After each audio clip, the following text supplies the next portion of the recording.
हूं मिसाल अरशद, आप देख रहे हैं अंडरग्राउंड न्यूज़। वफाक ने बात ना मानी तो सिंध ने खुद फैसला कर लिया। सिंध ने स्कूल, कॉलेजेस और यूनिवर्सिटीज बंद कर दी। सरकारी दफातर में 20% अमला आएगा। प्राइवेट इदारे भी सिर्फ 50% अमले को दफ्तर बुलाएंगे। जो इदारा खिलाफ वर्जी करेगा इसे सील कर दिया जाएगा।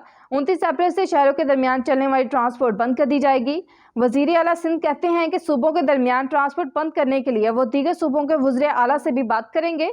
वजीर आला सिंध का वफाक से रेलवे और बैनुल अक़वामी परवाज़ों पर भी पाबंदी का मुतालबा करेंगे।